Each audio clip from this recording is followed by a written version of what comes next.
Resort में विवाह नई सामाजिक बीमारी बन चुकी है। कुछ समय पहले तक शहर के अंदर मैरिज हॉल में शादियां होने की परंपरा चली, परंतु वह दौर भी अब समाप्ति की ओर है। अब शहर से दूर महंगे रिसोर्ट में शादियां होने लगी है। शादी के 2 दिन पूर्व से ही ये रिसोर्ट बुक करा लिए जाते हैं और शादी वाला परिवार वहां शिफ्ट हो जाता है। आगंतुक और मेहमान सीधे वहीं आते हैं और वहीं से विदा हो जाते हैं।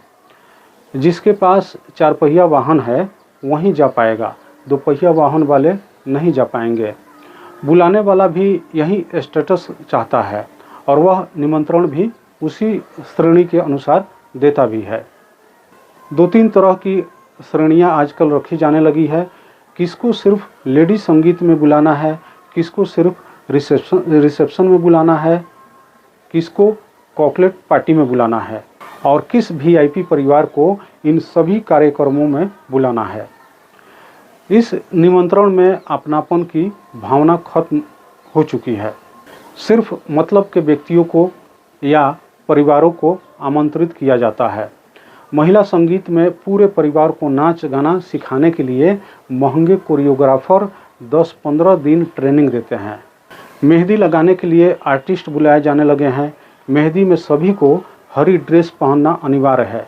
जो नहीं पहनता है उसे हीन भावना से देखा जाता है, लोअर कैटेगरी का मानते हैं उसे। फिर हल्दी की रस्म आती है। इसमें भी सभी को पीला कुर्ता पजामा पहनना अति आवश्यक है। इसमें भी वही समस्या है, जो नहीं पहनता है उसकी इज्जत कम होती है। इसके बाद घर निकासी होती है। इसमें अक्सर देखा जाता है जो पंडित को दक्षिणा देने में 1 घंटे डिस्कस करते हैं, वह बारात प्रोसेशन में 5 से 10 हज़ार नाच गाने पर उड़ा देते हैं। इसके बाद रिसेप्शन स्टार्ट होता है। स्टेज पर वरमाला होती है। पहले लड़की और लड़के वाले मिलकर हंसी मजाक करते हैं, फिर वरमाला करवाते हैं। आजकल स्टेज पर धुएं की धुनी छोड़ देते हैं। दूल्हा दुल्हन को अकेले छोड़ दिया जाता है, बाकी सबको दूर भगा दिया जाता है और फिल्मी स्टाइल में स्लो मोशन में वह एक दूसरे को वरमाला पहनाते हैं।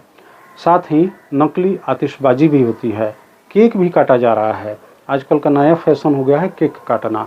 स्टेज के पास एक स्क्रीन लगा होता है, उसमें प्री वेडिंग शूट की वीडियो चलती रहती है। उसमें यह बताया जाता है कि शादी से पहले ही लड़की लड़के से मिल चुकी है और कितने अंग प्रदर्शन वाले कपड़े पहन चुकी है। वह कहीं चट्टान पर, कहीं बगीचे में, कहीं कुएं पर, कहीं बावड़ी में, कहीं शमशान में, कहीं नकली फूलों के बीच अपने परिवार की इज्जत को नीलाम करके घर आई हुई है। प्रत्येक परिवार अलग अलग कमरे में ठहरेगा, जिसके कारण दूर दराज से आए वर्षों बाद रिश्तेदारों से मिलने की उत्सुकता कहीं खत्म सी हो गई है, क्योंकि सब अमीर हो गए हैं, पैसे वाले हो गए हैं। मेल मिलाप और आपसी स्नेह खत्म हो चुका है। रस्म अदायगी पर मोबाइलों से बुलाए जाने पर कमरों से बाहर निकलते हैं। सब अपने को एक दूसरे से रईस समझते हैं और यही अमीरियत का दंभ उनके व्यवहार से भी झलकता रहता है। कहने के तो रिश्तेदार की शादी में आए हुए हैं, लेकिन अहंकार उनको यहाँ भी नहीं छोड़ता है। वे अपना अधिकांश समय करीबियों से मिलने के बजाय अपने अपने कमरों में ही गुजार देते हैं। हमारी संस्कृति को दूषित करने का बीड़ा ऐसे ही अति संपन्न वर्ग ने अपने कंधों पर उठा रखा है। मेरा अपने मध्यम वर्गीय समाज बंधुओं से अनुरोध है कि आपका पैसा है, आपने कमाया है, आपके घर खुशी का अवसर है, खुशियाँ मनाएं, पर किसी दूसरे की देखा देखी नहीं। कर्ज लेकर अपने और परिवार के मान सम्मान को खत्म मत करिएगा। जितनी आप में क्षमता है उसी के अनुसार खर्चा करिएगा। 4-5 घंटे के रिसेप्शन में लोगों की जीवन भर की पूंजी लग जाती है।